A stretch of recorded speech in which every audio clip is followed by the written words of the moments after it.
오늘의 이야기는 한 노인과 요양보호사의 사랑에 관한 사연입니다.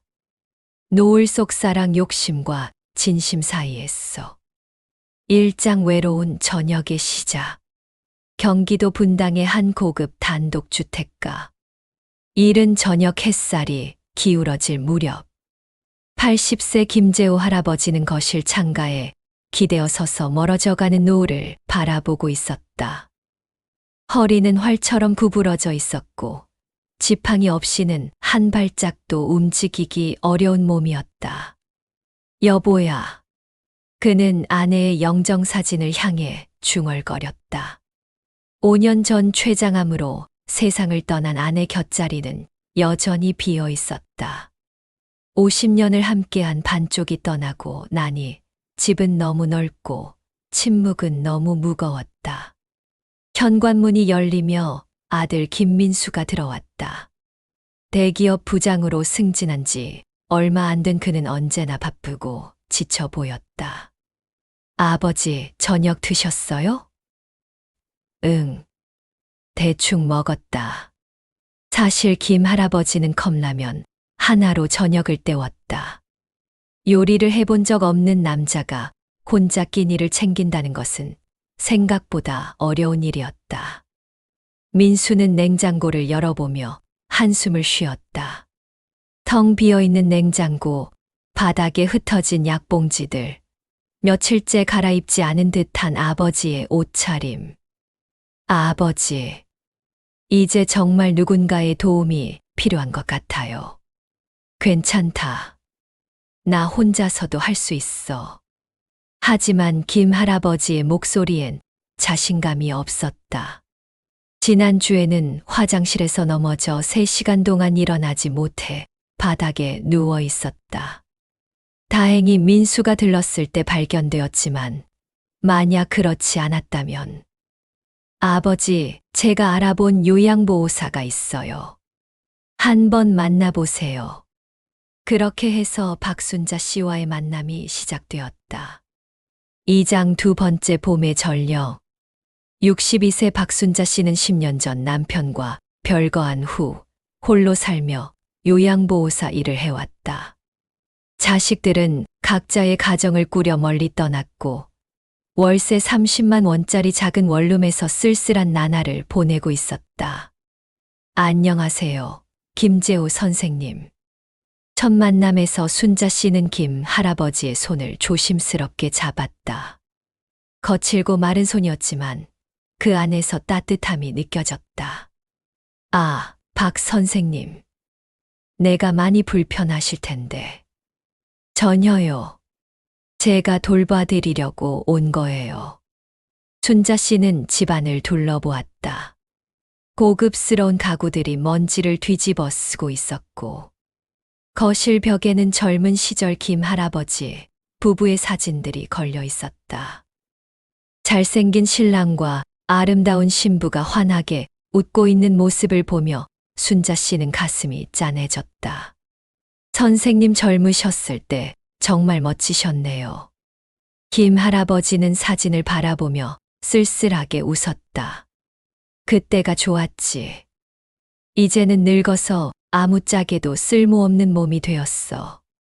그런 말씀 마세요. 누구든 나이가 들면 도움이 필요한 거예요. 순자 씨는 즉시 집안일에 착수했다. 밀린 빨래를 하고 먼지 쌓인 가구들을 닦아냈다. 저녁에는 따뜻한 미역국과 생선구이를 준비했다. 우와, 정말 오랜만에 제대로 된 밥상이네. 김 할아버지는 눈물을 글썽이며 숟가락을 들었다. 아내가 해주던 그 맛은 아니었지만 누군가 자신을 위해 정성스럽게 차려준 음식이라는 것만으로도 충분히 따뜻했다. 밤이 되자 순자 씨는 할아버지 방 옆 작은 방에 이불을 깔았다. 괜찮으실까요? 밤에 필요한 게 있으시면 언제든 부르세요. 고맙소. 정말 고마워요. 그날 밤 김 할아버지는 오랜만에 푹 잤다. 5년 만에 처음으로 집안에 사람의 온기가 느껴지는 밤이었다. 삼장 서로를 치유하는 시간들. 일주일이 지나고 두 사람 사이에는 묘한 변화가 일어나기 시작했다. 저녁 식사 후 그들은 거실에 마주 앉아 이런저런 이야기를 나누게 되었다. 처음에는 짧은 대화였지만 점점 길어지고 깊어졌다. 내가 젊었을 때는 말이야. 6.25 때 부모님을 다 잃고 고아가 되었지. 그때부터 혼자 살아남기 위해 온갖 일을 다 했어. 김 할아버지는 자신의 험난했던 과거를 털어놓았다. 전쟁 고아로 자란 그는 구두 닦기부터 시작해서 중고차 장사, 부동산 투자까지. 맨손으로 일군 작은 재산이 지금의 집세 채였다. 그래도 선생님, 결국 성공하셨잖아요. 이렇게 훌륭한 집도 마련하시고. 순자 씨는 진심으로 감탄하며 말했다. 성공? 글쎄. 돈은 좀 모았지만 진짜 중요한 건 놓친 것 같아. 아들하고도 어색하고 손자들 얼굴도 거의 못 봐. 순자 씨도 자신의 이야기를 들려주었다. 남편은 술과 도박에 빠져 가정을 돌보지 않았고 그녀는 자식들을 키우느라 청춘을 다 바쳤다. 나이가 들어서야 남편과 별거를 선택했지만 이미 아이들은 다 커서 제 갈 길을 가버린 후였다. 우리 참 비슷해요. 각자 다른 길을 걸었지만 결국 외로움은 똑같네요. 어느 저녁 김 할아버지가 갑자기 화장실에서 넘어졌다. 순자 씨가 달려가 보니 허리를 다쳐 일어나지 못하고 있었다. 선생님, 괜찮으세요? 아이고, 허리가. 일어날 수가 없네. 순자 씨는 망설임 없이 그를 업었다. 자신보다 훨씬 큰 체격의 남성이었지만 급한 마음에 힘이 났다. 병원 가야 해요. 지금 당장. 한밤중 응급실까지 가는 택시 안에서 김 할아버지는 순자 씨의 어깨에 기대어 중얼거렸다. 이 나이에 누가 나를 업어주겠어. 고맙소, 순자 씨. 그 순간 두 사람의 눈에는 동시에 눈물이 맺혔다. 환자와 보호사의 관계를 넘어서는 무언가가 그들 사이에 흐르기 시작했다. 금지된 사랑의 시작. 병원에서 돌아온 후 두 사람의 관계는 더욱 가까워졌다. 김 할아버지는 허리 때문에 며칠간 침대에서 일어날 수 없었고 순자 씨는 24시간 곁에서 간병했다. 순자 씨, 내가 너무 무거운 짐이 되는 것 같아서 미안해. 무슨 소리세요? 저도 이렇게 누군가를 돌볼 수 있어서 보람 있어요. 하지만 그들의 감정은 단순한 돌봄을 넘어서고 있었다. 김 할아버지는 아내가 세상을 떠난 후 처음으로 한 여자에게 마음을 열고 있었고, 순자 씨 역시 오랫동안 잊고 있던 따뜻한 감정을 느끼고 있었다. 어느 날 저녁 두 사람은 거실에서 옛날 드라마를 함께 보고 있었다. 화면 속에서 중년 남녀가 늦은 사랑을 나누는 장면이 나왔다. 저런 것도 사랑일까요? 순자 씨가 조심스럽게 물었다. 사랑의 나이가 어디 있나? 마음이 통하면 그게 사랑이지. 김 할아버지의 대답에 순자 씨는 가슴이 두근거렸다. 그날 밤 김 할아버지가 순자 씨의 방문을 두드렸다. 순자 씨, 잠깐 나와 볼 수 있나? 거실에서 그는 순자 씨의 손을 조심스럽게 잡았다. 내가 이런 말 해도 될지 모르겠지만 순자 씨가 있으니까 다시 살아있다는 느낌이 들어. 선생님, 나이 들어서 하는 사랑이 우스울 수도 있지만 나는 진심이야. 순자 씨도 오랫동안 마음 깊이 묻어두었던 감정을 꺼내놓았다. 저도 선생님 곁에 있으면 마음이 따뜻해져요. 혼자였던 그 긴 시간들이 무색해질 만큼. 그렇게 두 사람은 연인이 되었다. 80세와 62세의 늦은 사랑이었지만 그 진심만큼은 20대의 풋풋한 사랑에 못지않았다. 김 할아버지는 다시 한번 인생의 전성기로 돌아간 뜻생기가 넘쳤다. 순자 씨와 함께 동네 맛집을 다니고 오랫동안 입지 않았던 좋은 옷들을 꺼내 입기 시작했다. 순자야, 오늘은 내가 좋아하는 갈비집에 가자.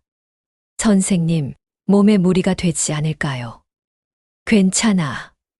자네와 함께라면 어디든 갈 수 있어. 그들은 손을 맞잡고 거리를 걸었다. 주변 사람들의 시선이 따가웠지만 개의치 않았다.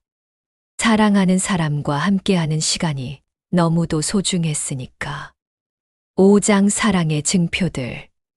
시간이 흐르면서 김 할아버지는 순자 씨에게 작은 선물들을 주기 시작했다. 처음에는 예쁜 스카프 하나, 핸드백 하나에서 시작되었다. 선생님, 이런 비싼 것들 받을 수 없어요. 자네가 내 곁에 있어줘서 고마운 마음이야. 받아줘. 하지만 선물은 점점 고가로 변해갔다. 금반지, 목걸이, 심지어는 자동차까지. 순자야, 이거 받아. 자네가 다녀야 할 곳이 많을 텐데. 중고지만 상태 좋은 소나타를 가리키며 김 할아버지가 말했다. 선생님, 이건 너무 부담스러워요. 부담 갖지 마. 내가 죽으면 다 남의 것이 될 텐데 살아있을 때 의미 있게 쓰고 싶어. 순자 씨는 고민 끝에 받아들였다. 사실 그녀에게도 차가 필요했고 김 할아버지의 진심을 모를 바는 아니었으니까. 그런데 어느 날 김 할아버지가 놀라운 제안을 했다. 순자야, 내가 가지고 있는 집 중에 하나를 자네 이름으로 옮기고 싶어. 네, 그게 무슨. 나 떠나고 나면 아들놈이 자네를 내쫓을 거야. 그러면 자네가 갈 곳이 없잖아. 내가 살아있을 때 미리 해두고 싶어. 순자 씨는 크게 당황했다. 집이라니. 그것은 너무나 큰 것이었다. 선생님, 그런 큰 것은 정말 받을 수 없어요. 자네가 받지 않으면 내가 마음 놓고 떠날 수 없어. 제발 부탁이야. 결국 순자 씨는 김 할아버지의 간절한 부탁을 거절하지 못했다. 분당의 작은 아파트 하나가 그녀 이름으로 이전되었다. 하지만 이것은 시작에 불과했다. 몇 달 후에는 또 다른 집이, 그리고 마지막에는 그들이 함께 살고 있는 큰 집까지.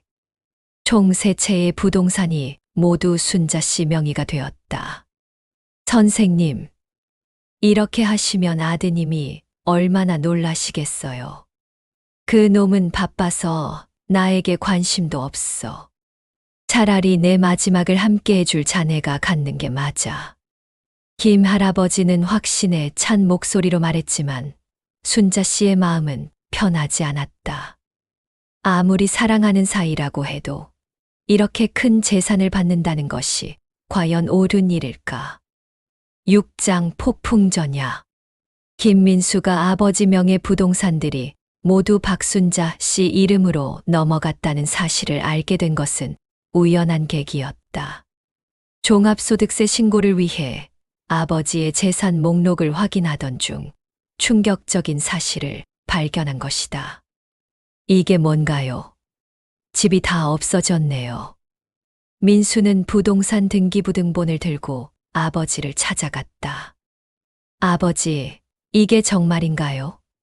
우리 집 3채가 다 박순자 씨 명의로 되어 있다고요? 김 할아버지는 시치미를 뚝 떼고 대답했다. 그게 어쨌다는 거냐? 어쨌다고요? 아버지 정신 차리세요. 그분은 우리 가족이 아니에요. 가족이 뭐가 그리 대단한가? 자네는 바빠서 나 혼자 죽어가는 줄도 모르고 살았잖아. 그건 죄송해요. 제가 자주 못 찾아뵌 건 사실이지만 그렇다고 해서 이렇게 하실 수는 없잖아요. 민수의 목소리는 분노와 당황으로 떨렸다. 평생 모아온 아버지의 재산이 하루아침에 남의 손으로 넘어갔다는 충격도 컸지만 더 큰 상처는 배신감이었다. 아버지가 저를 이렇게까지 불신하셨나요? 불신, 자네가 언제 나한테 관심이라도 있었나? 아버지와 아들 사이에는 오랫동안 쌓인 감정의 골이 터져 나오기 시작했다. 바로 그때 순자 씨가 마트에서 돌아왔다. 현관에서부터 들려오는 큰 소리에 가슴이 철렁했다. 아, 박순자 씨 오셨네요. 민수의 목소리는 차갑게 식어 있었다. 왜 우리 아버지 재산을 빼돌리셨나요? 빼돌리다니. 그런 게 아니에요. 순자 씨는 당황스러웠다. 언젠가는 이런 일이 벌어질 줄 알았지만 막상 현실이 되니 어떻게 대응해야 할지 막막했다. 그럼 뭐예요? 설마 사랑해서 주신 거라고 하실 건 아니죠. 민수의 비꼬는 말투에 김 할아버지가 벌떡 일어났다. 그래, 사랑해서 준 거다. 그게 뭐가 이상한가? 아버지, 나이가 몇 살인데 사랑이에요. 정신 좀 차리세요. 나이가 들면 사랑하면 안 되나?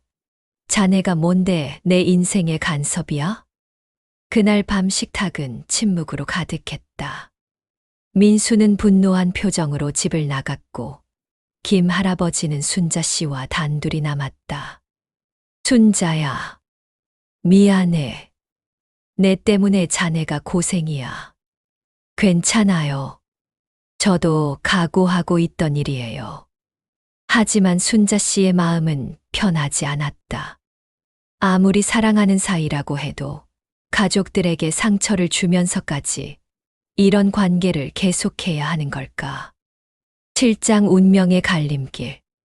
며칠 후 민수는 며느리와 함께 아버지를 찾아왔다. 이번에는 더 단호한 자세였다. 아버지, 결정하셨어야죠.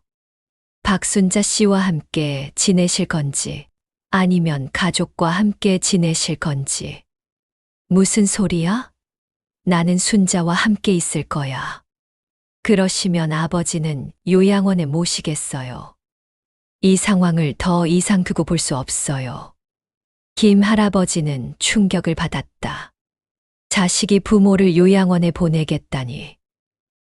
내가 정말로 나를 요양원에 보내겠다는 거냐? 네. 이미 알아봤어요. 좋은 곳이에요. 전문적인 케어를 받으실 수 있어요. 순자 씨가 끼어들었다. 민수 씨, 선생님은 이 집을 떠나고 싶어 하지 않으세요. 제가 나갈게요. 아니야, 순자야. 자네가 왜 나가? 선생님, 가족이 더 중요해요. 저 때문에 아드님과 사이가 나빠지면 안 되죠. 하지만 김 할아버지는 고집을 부렸다. 안 돼. 나는 순자 없이는 못 살아. 내가 먼저 죽을 테니까 그때까지만 함께 있자. 결국 민수의 결심은 변하지 않았다. 일주일 후 김 할아버지를 모시고 갈 요양원 직원들이 집으로 왔다. 아버지, 짐은 제가 다 정리해 드릴게요. 나 가기 싫어. 여기서 순자와 함께 있고 싶어. 김 할아버지의 눈에서 눈물이 흘렀다. 80평생을 살아오면서 자식에게 이렇게 버림받는다는 느낌을 받아본 것은 처음이었다. 순자 씨도 울음을 참지 못했다. 선생님, 요양원에서도 건강하게 지내세요. 제가 가끔 면회 갈게요. 순자야, 나 정말 가기 싫어. 하지만 이미 결정된 일이었다. 김 할아버지는 울면서 요양원으로 떠났고 순자 씨는 빈집에 홀로 남겨졌다. 8장 씁씁한 이별. 요양원 생활은 김 할아버지에게 큰 충격이었다. 아무리 좋은 시설이라고 해도 60년을 살아온 자신의 집과는 달랐다. 무엇보다 순자 씨가 없다는 것이 가장 힘들었다. 할아버지, 식사 시간이에요. 친절한 간병인이 와서 말했지만 김 할아버지는 입맛이 없었다. 순자 씨가 끓여주던 된장찌개가 그리웠고 함께 나누던 저녁 대화가 그리웠다. 밤마다 그는 순자 씨를 그리워하며 잠들지 못했다. 다른 할아버지들과 대화를 나누려고 했지만 마음이 통하지 않았다. 내가 뭘 잘못했나? 사랑하는 게 죄인가? 한편 순자 씨는 빈집에서 홀로 지내고 있었다. 법적으로는 그녀 명의의 집이었지만 마음 편히 살 수가 없었다.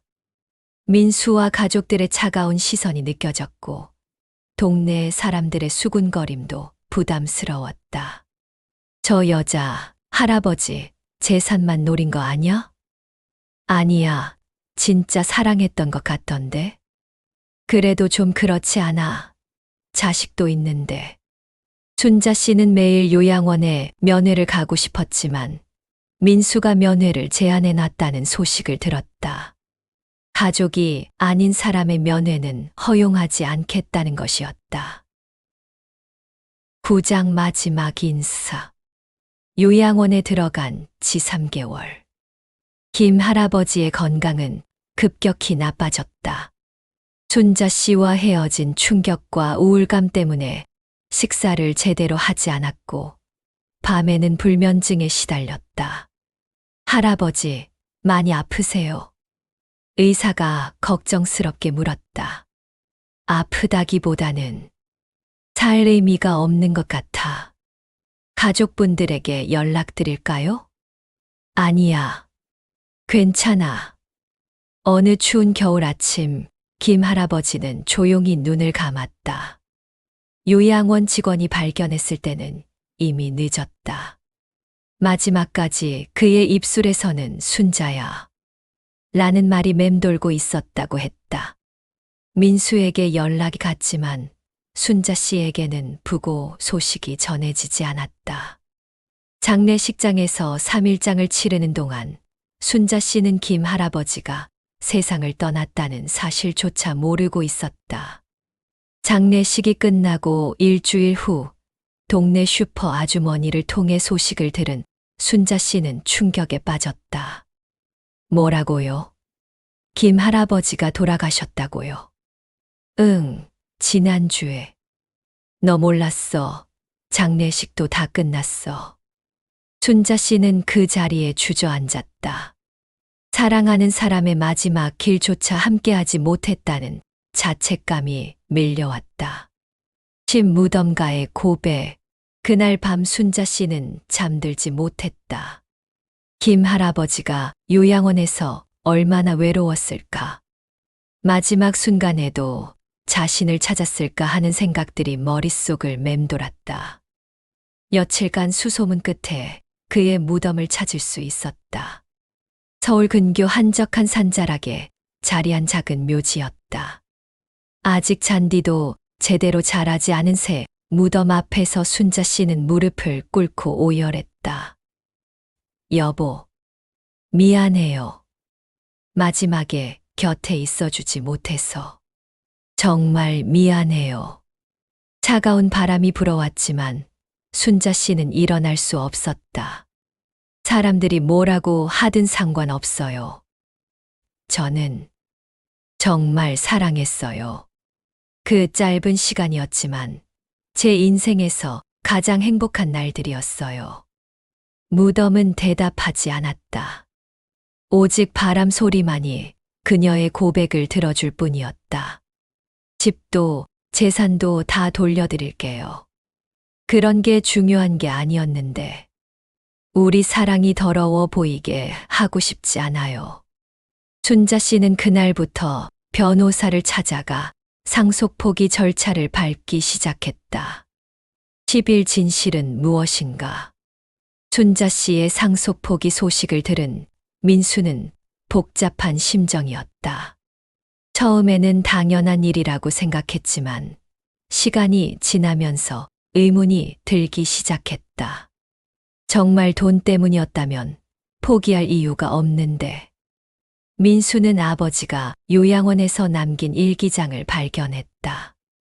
거기에는 순자 씨에 대한 그리움이 가득했다. 오늘도 순자가 보고 싶다. 그녀의 따뜻한 손이 그립고 함께 나누던 저녁 시간이 그립다. 내가 너무 욕심을 부린 걸까? 사랑하는 마음을 재산으로 표현하려고 했던 게 잘못이었을까? 민수가 날 요양원에 보낸 건 어쩔 수 없는 일이었다. 하지만 순자와의 추억만은 아무도 빼앗을 수 없다. 그녀는 내 인생의 마지막 선물이었다. 일기를 읽은 민수는 뒤늦은 후회가 밀려왔다. 아버지의 마지막 사랑을 이해하지 못했던 자신이 원망스러웠다. 12장 용서와 화해. 상속포기 절차가 끝난 후 민수는 순자 씨를 찾아갔다. 그녀는 다시 작은 원룸으로 이사를 간 상태였다. 박순자 씨, 죄송합니다. 민수는 고개를 숙였다. 아버지 일기를 읽어봤어요. 정말 사랑하셨던 것 같네요. 순자 씨는 눈물을 글썽이며 대답했다. 민수 씨, 저도 미안해요. 제가 조금 더 신중했어야 했는데. 아니에요. 제가 아버지를 이해하려고 노력하지 않았어요. 나이가 들어서도 사랑할 권리가 있는 건데. 두 사람은 그날 오랜 시간 이야기를 나누었다. 서로의 입장을 이해하게 되었고, 김 할아버지에 대한 그리움을 함께 나누었다. 아버지 기일 때마다 함께 성묘하면 어떨까요? 정말 그래도 될까요? 당연하죠. 아버지를 가장 사랑했던 분이니까요. 13장 사랑의 의미. 1년 후 김 할아버지의 일주기가 되었다. 순자 씨와 민수 가족은 함께 무덤을 찾았다. 무덤 앞에는 할아버지가 좋아했던 국화꽃이 피어 있었다. 할아버지, 순자 할머니 모시고 왔어요. 민수의 아들이 천진하게 말했다. 언제부터인가 아이들은 순자 씨를 할머니라고 부르기 시작했다. 여보, 이제야 가족들과 함께 왔어요. 늦었지만 용서해 주세요. 순자 씨는 여전히 김 할아버지를 그리워했지만 이제는 평온한 마음으로 그를 기억할 수 있게 되었다. 돌아가는 길에 민수가 말했다. 순자 어머니, 명절 때는 저희 집에서 함께 지내요. 고마워요. 정말 고마워요. 사람들은 여전히 말한다. 그녀가 재산 때문에 노인 곁에 있었는지 아니면 진심으로 사랑했는지. 하지만 진실은 아무도 모른다. 사랑과 욕심의 경계는 어디일까? 늦은 나이의 사랑은 순수할 수 없는 걸까? 어쩌면 정답은 없는 것일지도 모른다. 다만 확실한 것은 두 외로운 영혼이 서로를 위로했고 그 짧은 시간 동안은 진정으로 행복했다는 것이다. 그리고 그 사랑의 기억은 이제 가족들의 따뜻한 이해 속에서 아름답게 보존되고 있다는 것이다. 사랑에는 나이도 조건도 없습니다. 때로는 오해받을 수 있지만 서로를 진심으로 위로하고 사랑하는 마음만은 진실합니다. 늦은 사랑도 아름다운 것임을 기억해 주세요.